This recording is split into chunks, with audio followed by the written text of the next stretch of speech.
50% பெண்களை அரசியல் படுத்தாமல் அவர்களை ஆண்களின் கட்டுப்பாட்டுக்குள்ளே வைத்துக் கொண்டு எந்த தேசத்தின் விடுதலையை, சமூகத்தின் விடுதலையை வென்றெடுக்க முடியும்? பெண்கள் அரசியல் படுத்தப்பட வேண்டும். அவங்களுக்கு எல்லாம் தெரியும்.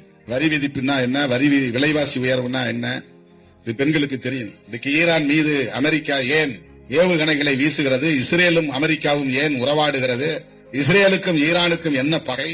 இதை ஆண்கள் தெரிந்து கொண்டால் போதுமா? பெண்கள் தெரிந்து கொள்ளக்கூடாதா? இதுதான் அரசியல் படுத்துதல். திருமாவளவன் பேசுவது போல் ஒரு பெண்ணும் எழுந்து பேச வேண்டும். உலக நடப்புகளை புரிந்து கொள்ள வேண்டும், நாட்டு நடப்புகளை புரிந்து கொள்ள வேண்டும், சமூக நடப்புகளை புரிந்து கொள்ள வேண்டும். அந்த புரிதல் இருந்தால் எந்த இழிவான விமர்சனங்களும் எழாது.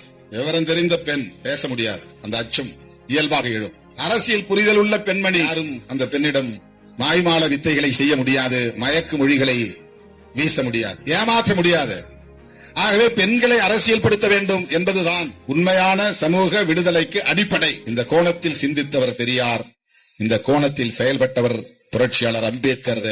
மாமனிதர்களின் கொள்கைகளை உள்வாங்கிய இயக்கம் விடுதலை சிறுத்தைகள் கட்சி. அதனால்தான் மகளிர் விடுதலை இயக்கம் என்ற ஒரு தனி இயக்கத்தை நாம் உருவாக்கி பொறுப்புகளை நியமனம் செய்து இதுபோன்ற கருத்தரங்குகளுக்கு வாருங்கள், மாநாடுகளுக்கு வாருங்கள் என்று நாம் அழைப்பு விடுத்து அதில் அரசியல் வகுப்புகளை நடத்தும்.